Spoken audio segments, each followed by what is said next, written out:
Go on, Hello, mate. can you hear me? I got you now. How you doing, buddy? Yeah, how are you? You're right. Yeah, good, good. Sorry about this morning, mate. I've got four kids. I've got training for an half marathon. It's all a bit mental, but yeah, I appreciate your understanding. No worries, mate. No worries at all. What half marathon you doing?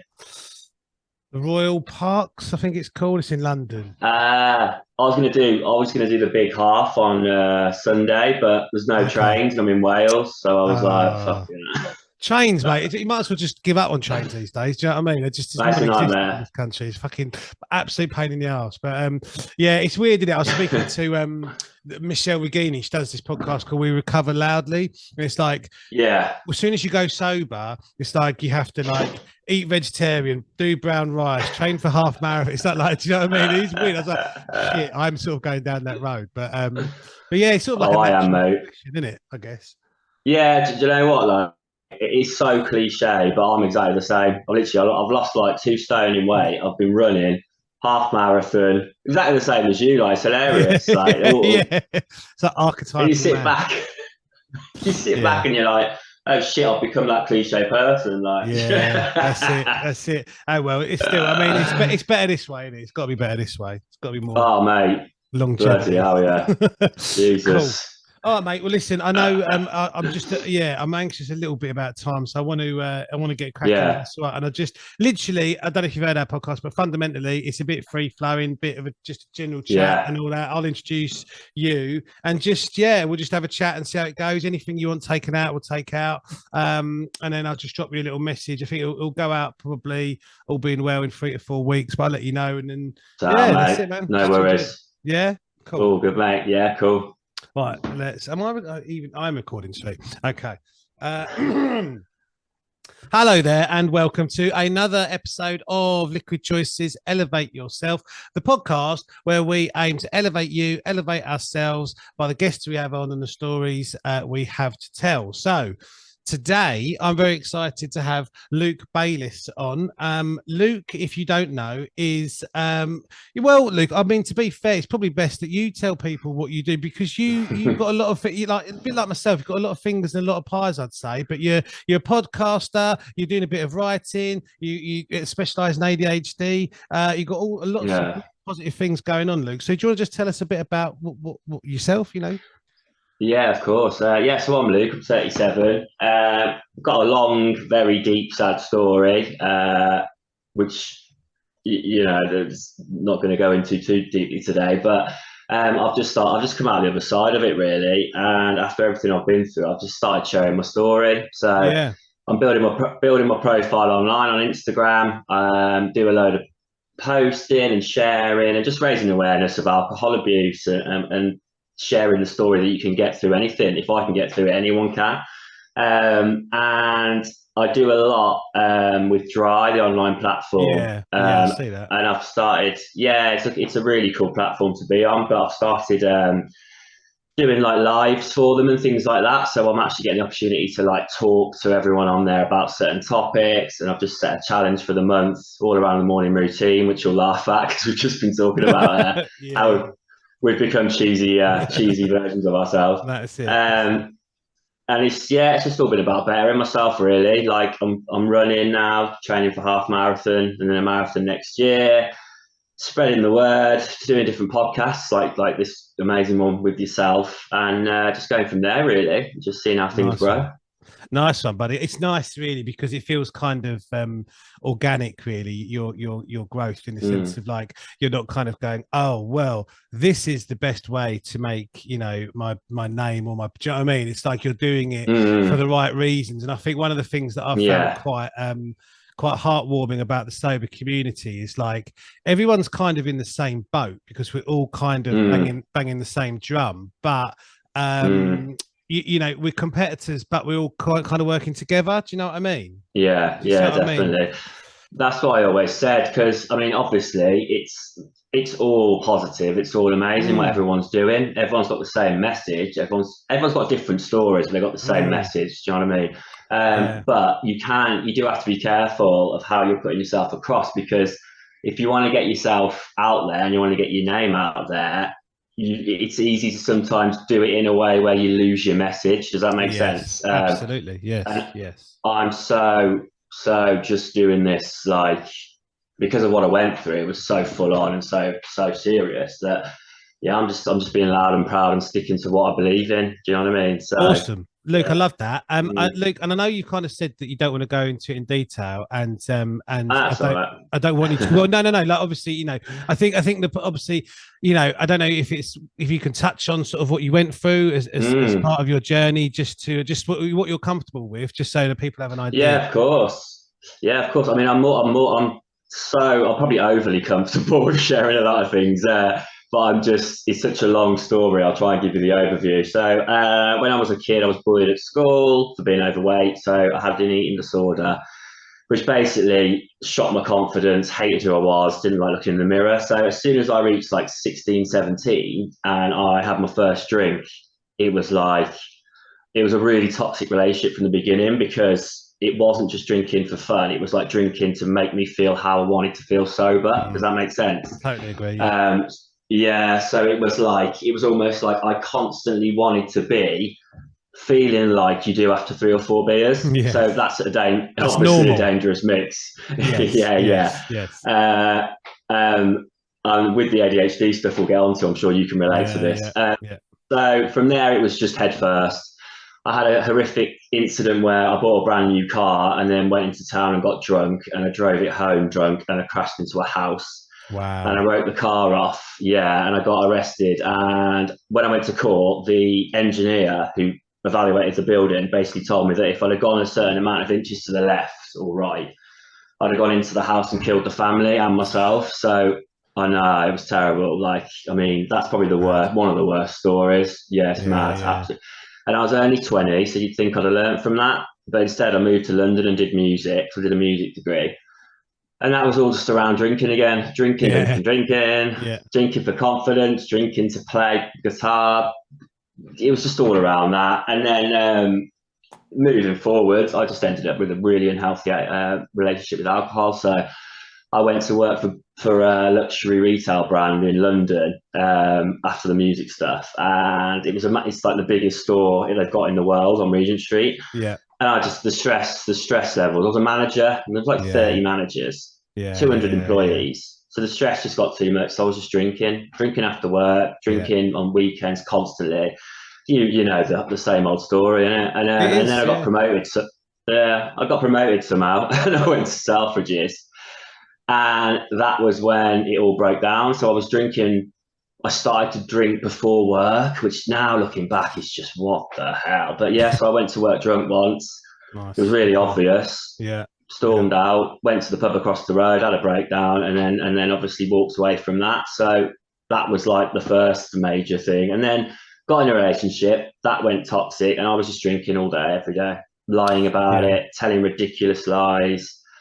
I once told a lie. My partner said to go to see a therapist about your alcohol. So I went to see a therapist about my alcohol, got drunk afterwards, took a bottle of wine home with me and said to my partner, oh, the therapist said that I should bring a bottle of wine home and toast to my sobriety. Like, Wow. Wow. wow, That's impressive. I mean, wow. I yeah, know. there's a lot going on there, mate. And just to clarify, when I said like it's the same old story, that's not to sort of say your story's the same as everyone else. It's because it just No, resonates so no. deeply with my story, which Yes, yeah. I crashed in my car, I was very drunk, into a lake, and like you said, like Mm, if I'd have gone the other way, I fell asleep at the wheel. Apparently, according to the police, went left. Had I've gone right, I would have gone into the pub, which would have been yeah. So I think the way I sort of frame it now is that you are lucky and I'm lucky in a way because our lives have mm, ended up in a very different way. And I suppose,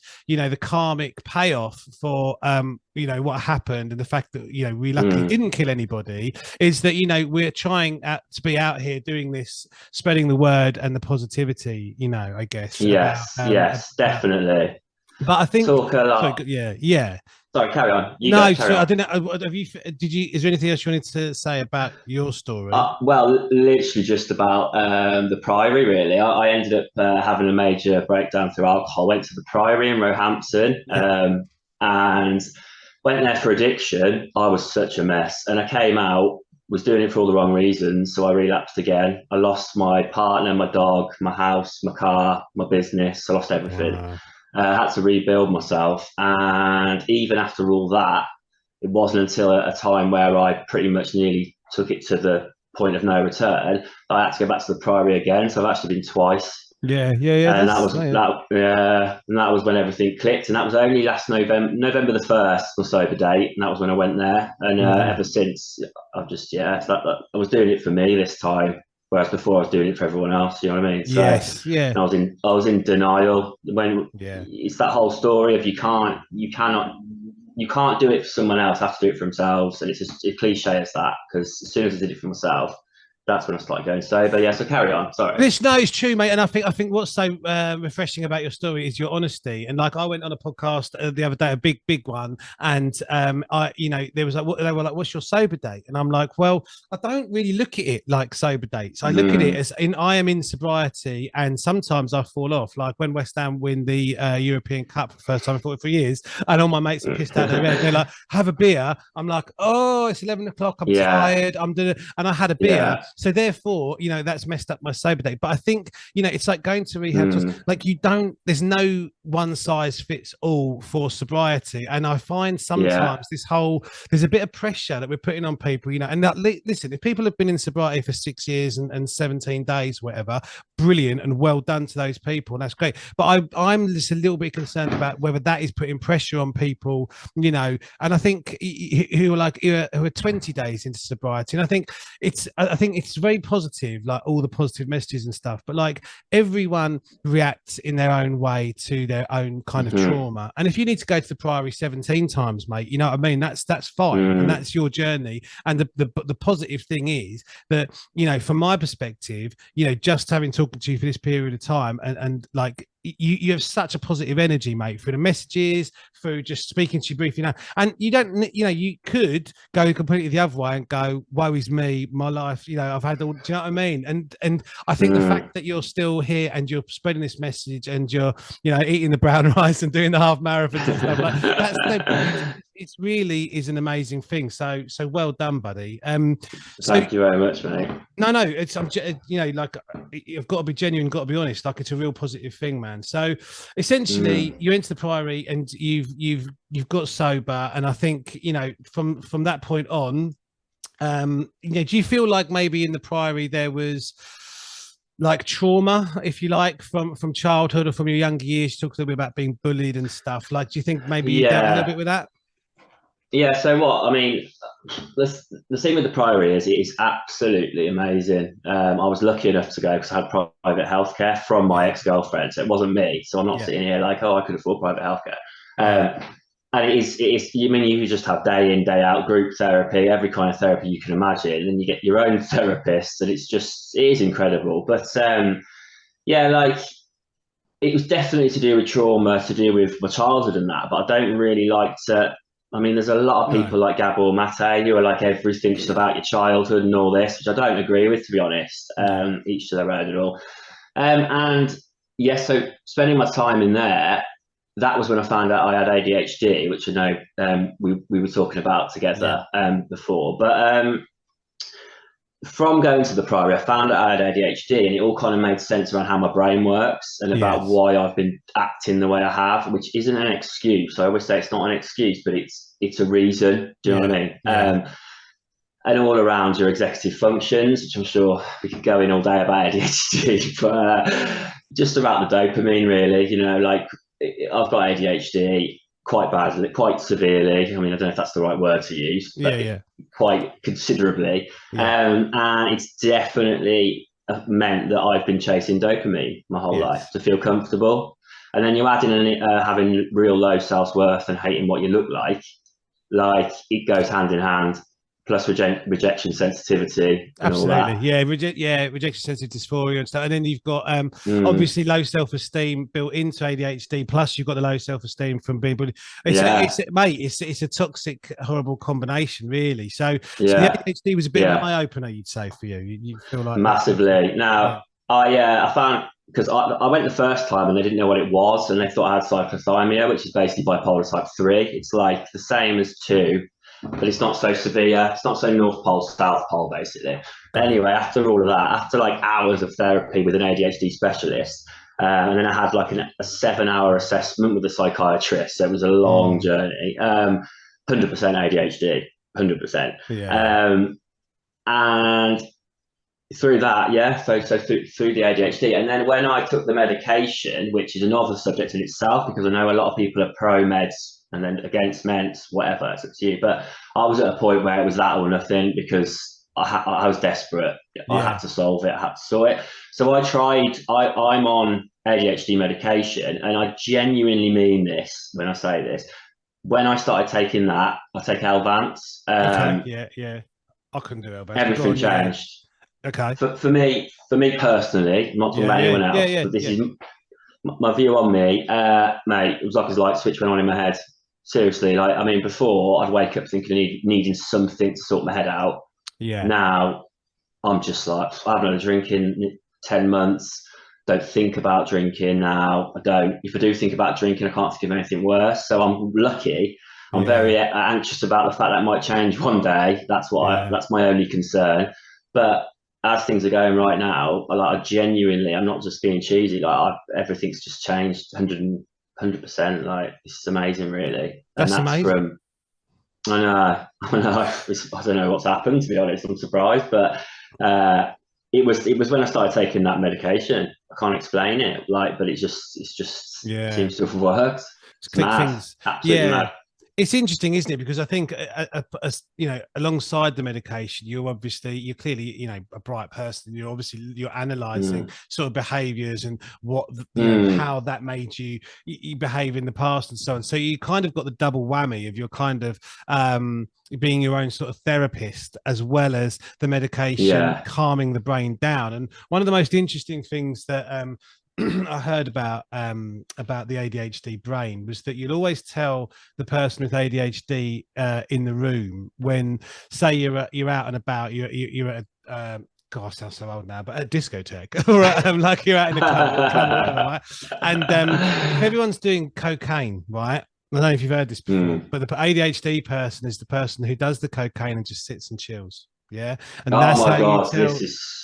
Do you know what I mean? True. So you'll have the normos, the neurotypicals, as they say, will be like, yeah, man, I'm taking cocaine, whoa, yeah, party. What's the matter with you, man? What's going on? And like, you'll just be sitting there going, because what's happened is the cocaine has made your brain feel normal. So you have basically become neurotypical. So for years in my life, I just wanted to basically Friday night take cocaine, sit and play FIFA and have a few beers on my own. You're right. That's all I did. Is so relevant you've mentioned this, right? Because when I was doing loads of coke, because I was doing cocaine and alcohol, but sometimes I leave it out because it doesn't really matter. It depends on who I'm talking to, but obviously now you've got and I was doing a lot of it. And what you've just said is hilarious. Well, it's not hilarious, it's far from hilarious, but I would actually, I would actually isolate on my own.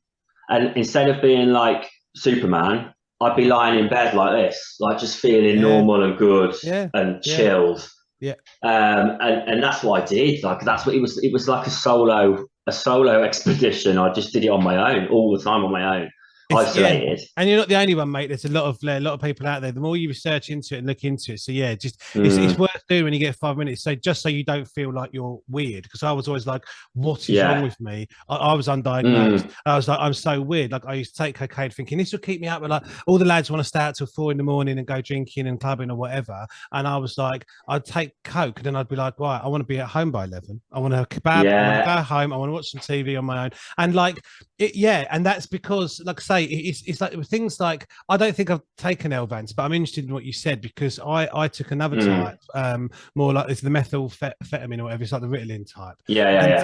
It was basically, and essentially the doctor said this to me. He said, it's like speed, mate. It's a controlled substance. Yeah, it is. Yeah, and like you are taking it. And I ended up, and I'm not ashamed to say it, because I do think that honesty is really key to these things, but I ended up getting addicted to that. So I ended up Yeah, there you go, overtaking yeah. it. Do you know what I mean? And that's the ADHD mentality of like, oh, this is good. I like this. I'll take my normal dose. This is fine. But then what if I take more of my normal dose? Do you know what I mean? Yeah, And yeah, like, I could have switched that 100%. bit off. So I mean, just for me, from my perspective, and everyone's got their own experience with these things. You know, I had to stop taking it, and so I'm kind of in a period at the moment of just trying to naturally deal with it. And I've come off all, you know, I was basically, I stopped taking that medication, and then the doctor said, why don't you try some sertraline for your anxiety? And I was like, Yeah. and I was like, okay, mate, I'm on like, that. are you? Yeah, well, this is it. And again, like, Yeah. I started taking it, but again, for me, I kind of feel like, you know, and again, this is no, you know, people have got to do everything at their own pace. I just kind of felt like it made me feel a bit zoned out, and like I was Yeah. a bit robotic. So I've tried to Yeah. stop. I've Yeah. got it there as like a little buffer if I need it. Like, but I'm now going down the road of kind of plant-based stuff. I'm trying to do an hour of I'm training for like marathons. So I'm trying to do an hour of either running or gym work, whatever, in the morning, and that kind of Yeah, that's calms my brain incredible. Yeah. down.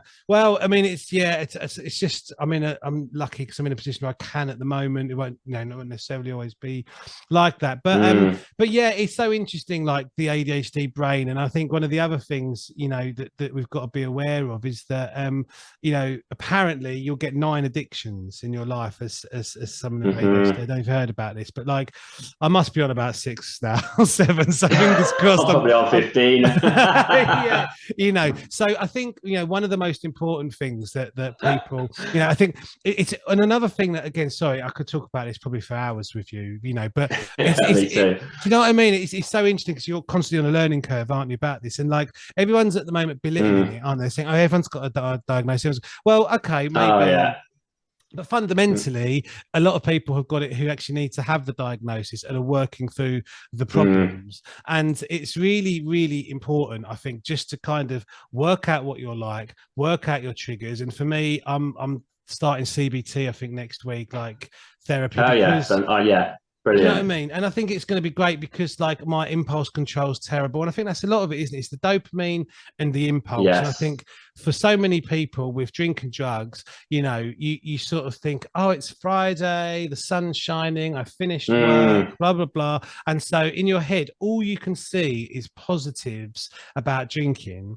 And then, you know what I mean? And then you don't think about Saturday morning, and you don't think about. No, you don't. And that's part of the issue, isn't it? I think, for people. Yeah, massively. This is the thing. I like going back to what you said about the medication and the all or nothing mindset. I'm exactly the same. I can't have a slice of cake. I have to have the whole cake. Or like the medication you just mentioned there. I do have to be really mindful of it because I'm like you. I think, oh, I feel quite alert. Oh, I'll tell you what, I have another one which I haven't done, luckily. But also. The whole ADHD thing, I have rants about this, and then like literally one person likes it on my Instagram. But like, there's so much around it that no one understands. Like, no one's educated about it really. Like, because like everyone just thinks it's naughty kids. Everyone thinks it's all this, and this, and it gets thrown around so much now. People who have inattention or certain traits of ADHD think they've got it, where what you've got to remember is ADHD is when these things actually cause disruption to your life. So for me, it was the drinking and all that kind of stuff. So if you've got executive dysfunction, it has to be to the point where it's affecting your day-to-day life. 100%. It's not just about, do you know what I mean? I mean, everyone gets ADHD symptoms, if you know what I mean, but it's about analyzing, is it ADHD or are you just kind of thinking it could be, or things like that. But on the other flip side, there's loads of people who've got it and they're not getting diagnosed properly because people aren't taking it seriously. GPs, not mainly at GPs, so I'm not a professional, but I think there's quite an attitude of it's not that, or you go on a waiting list for 2 years, and it's not easy. Which is why I was so lucky to have private healthcare, because if I didn't, I mean, who knows? But I've definitely got all or one, head first, all or nothing mindset with everything. I'm either like, can't be bothered, don't want to do it,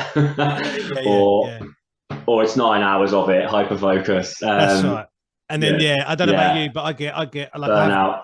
This is it. Yeah. I massively get burnout. Can't deal with people for a couple of days after doing too much peopling. And then, there's also the I'm brilliant in the ideas phase. Like if there's an idea and a concept that's new, I'm like, yes, it's so exciting. We need to do this. And when it comes to actually the hard work of it, I kind of lose interest. And it's just a bit. 100%. It's a tricky thing. And I think just going back to the serious points about ADHD, it really, I think, I'm very lucky because my partner is quite understanding. And I think for her, she's kind of gone, oh, right, I can see like why Trev has these difficulties with stopping these things or doing that or whatever it is.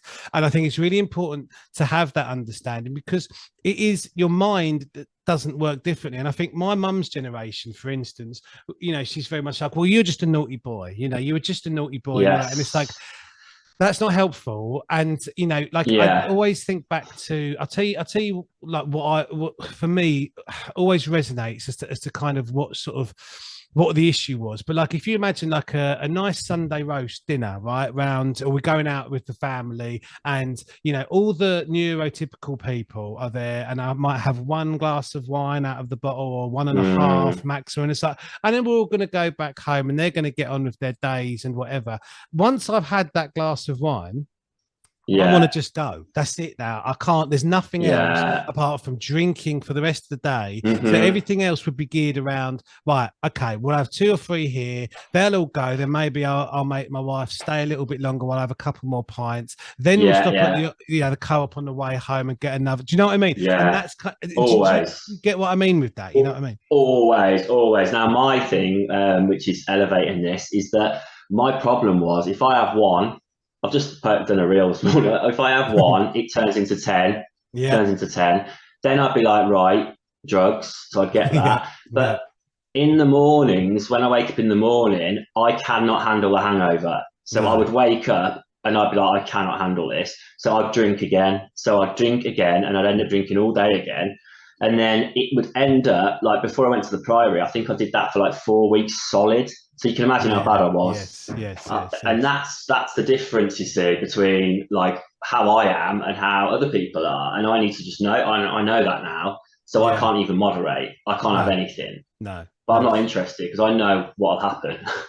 And it's very sad, really. It's so sad that's the way it is. But at the end of the day, like from everything that I've been through and all these rock bottoms and that, I'm actually glad it happened because I've learned. Because if I hadn't gone that far, I'd still be drinking now. I'd still be drinking too much, but not enough to have got help in that comfortably numb kind of situation. And I was like you. I could never have one. It'd be the whole day. I'd have to just keep drinking. Yeah. Mate, you honestly, like you and I better not ever go out because honestly, we might end up dead. But no, I mean, the positive. I totally resonate with all that, and I just feel like, it's the same thing. And if I was hungover the next day, I'd feel terrible about myself that I'd drunk the night before, and then I'd spend the first half of the day going, "I'm not drinking today. I'm not doing it anymore. What's wrong with me?" And then by about 1 p.m., 2 p.m., the hangover would start to kick in. I'd be like, "Well, by 3 p.m., I'm thinking about how I'm getting drunk again." So it's just that cycle of complete. And so now I think moving it into the positives, because hopefully are people going to listen to this and go, oh God, that's me. Do you know what I mean? And if that is you, honestly, like you're so not alone. Like we all have suffered there and we've been there and like on different parts of our journey. So I'm happy, and Luke, from knowing you like I do, which is not a lot, but I think people can get in touch with us, can't they? And just sort of say, of course they can. And they want to support. I'm not, we're not professionals, whatever, in that area, but the community is about supporting and about helping. And if you're in that cycle where it's like a prison of the mind, isn't it? And you feel like, it's like if I get drunk or whatever, and then wait, and then I've got to do it again, and it's just a prison of the mind. And like now, for me, the positives are that my mind is free, and that's actually quite scary at times because it's like I've got too much time and on my hands. So, and then I start thinking about, oh gosh, should I just go down the pub and like have 2 or 3 and then don't do it. And so it is still a struggle, isn't it? But I mean, let's talk about, Luke, a little bit about the positives of, you talked very candidly and openly about your issues with alcohol and stuff, and I'm really appreciative of that. But the positives clearly outweigh the negatives. Otherwise, you wouldn't be on this path. So do you want to just tell us a little bit for Massively. you know, what those Well, are? literally, yeah. So, like what you just said then, for anybody who can relate to any of this, just realize you're not alone. And the one massive thing for me was reaching out to people. And we're lucky nowadays. I turned Instagram into a positive thing because it was always a negative thing, and it is a negative thing for a lot of people. But if you audit it, like I audited everything, yeah. So I audited my environment, I audited my social groups, I audited my Instagram, and I just filled it full of sober people, and I filled it full of motivation. And like the amount of people I've messaged, and they always message back, no matter how high up they are. The sober community is incredible. So I think even if you feel alone or quite worried, just message someone, message me, message you. And from that day when I left, it was November 1st, so we're coming up to like 10 months, whenever that is. Like through connection, through working on myself, through educating myself. So I mean, there's 1,000,001 podcasts now on ADHD, on how our brains work. So I've just literally done that. I've literally just educated myself on my brain. I've had people around me who actually care about me, and people who just wanted to know me about drinking I've got rid of because they're not really friends, if you're honest. And then I started doing a morning routine. I got up at 5 in the morning. I started doing loads of things like you've mentioned: journaling, gratitude, getting outside, running, walking. I started raising money for Mind, the mental health charity, things like that. Keep myself accountable, but keep myself busy. Do you know what I mean? And just keep yourself busy. I plotted loads of stuff in my diary. So rather than thinking about drinking, I'm thinking about not drinking. And I think there's a big difference. Yes. Like I tried all the kind of AAs, NAs, CAs, and it was always about nothing wrong with them. They're unbelievable. They've saved millions of lives, whatever. But for me, I didn't want to wake up and go, I'm an alcoholic. Let's think about bloody drinking all the time. Nah, I'm doing the opposite. It's not going to define me. Do you know what I mean? So I get up and I focus on everything else. And then I focused on like, well, if I was getting pissed tonight, I wouldn't want to go out for my run tomorrow morning. So it kind of helps. I mean, it's not bloody lifesaver, but like just things like that. And it's just slow and steady, brick by brick, to build your wall, which I know is cheesy as well, but don't go head first. I'm one of those people who wants to do 1,000 push-ups, run 1,000 miles, scream affirmations at the world, like, and you know what I mean? And you know, you have to do it slow. It's consistency. I can't say that enough. And I know it's not easy for people like us, but just get involved. I've just got involved with so many things, like sober wise, and I've got friends now who are also sober, and they understand. And just be honest. And I think being so loud and proud, especially online, for me personally, has been a massive thing because it's kind of helped me accept who I am. I'm not in denial anymore. I'm happy with who I am. And so just through education, connection, being loud and proud, setting goals for yourself, and all this kind of stuff. And I mean, that's what's changed for me. And I've never been so happy. Like, I mean, quite surprised I can say that nowadays because I never used to be depressed as anything. But wake up now smiling, which is, I know, cheesy, isn't it? But like, no, it's good, mate. And that's what people need to hear. And I think that, you know, I find that, you know, sometimes I sort of listen to that and I think it's too good to be true. And I think that possibly people who are in the cycle, and I don't know about yourself, when you were deep in the booze and the drugs, you would listen to yourself. And you'd be like, I can't envisage that for myself. I don't think that's ever going to be me. That can't happen. And so I think it's really important. And I say this a lot on the podcast, like, for myself, but I'm 42 now. When I was 36, if someone had told me I'd be sober, I would have laughed in their face, man. I would have like, I always said, don't trust people who don't drink. If someone doesn't drink, don't trust them. These are the things that you're told, aren't you? Yeah, that's like your parents, whatever, it's their generation. It's like, and it's all these sort of beliefs, but it's all really, when you analyze it and break it down, it's propagated by the alcohol industry, you know, which funds the research for the alcohol industry. It's all bollocks, mate, at the end of the day. Like, and I think It you is. you know in your heart of hearts, and I think for me there was kind of always this little burning in the back of my mind, going, I'm doing this, I'm getting pissed every day, I'm pretending I've got loads of mates and so on, because I'm down the pub and blah blah, but I'm not. There's something wrong. There's something missing, and I'm not happy. And I think people have got to do it on their own time and their own journey, and they've got to get there the way they did. And I was never like, right, there was one day and one rock bottom, and that's it. I was sober. There were tons of rock bottoms, mate. I crashed my car, got arrested 5 times, pissed my wife off countless times, and it's a slow burn, it took a slow burn. And like, however you get there, as long as you get there and you're trying to improve every day, I think it's the way forward, really. So I think, I think that the main thing about sobriety is that you have to sit with yourself and you have to analyze yourself, and you have to go, this is uncomfortable, this is difficult, I've got these issues. That's exactly what it is. Do you know what I mean?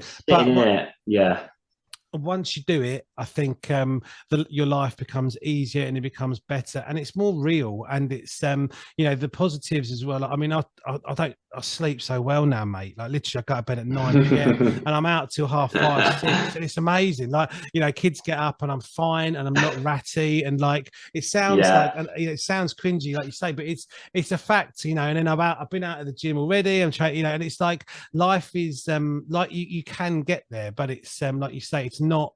There's no instant miracle fix, is there? Like, it takes time. No, there's not. And at the end of the day, this is the thing. I was like you. I was like, I'm never going to be sober. Why would you want to be sober? I define myself through drinking. So I was like, drinking is who I am. I go out. I want to have fun. You only live once, and all this kind of crap. And it takes time. I hate that. But it was it. But you lapped it up, didn't you? Because it was what was thrown at you, and like, exactly. So you just ended up believing it, and then when you break it down, it's all just lies, really. There's so much glamorization around alcohol. You never see anyone hanging out their ass on a film the next day. That's right, sweating in the car, driving to drive home. Like, it's just not. It's not a vibe, is it? So no. So yeah, I mean, it's just stick with it. All I can say is stick with it, believe in it. I mean, look at people like us two who aren't. We've got no reason to be saying this other than being honest, have we? We're not trying to sell something. We're not, So also, accountability wise, just quickly, I'm writing a life journal. So instead of doing a journal every day, I write one, and I've started at the beginning, when I was 15, and I'm working through my whole life. And the way that's helped me is it's forcing me to write about every little detail of what I've done, what I've been through, and what I've experienced.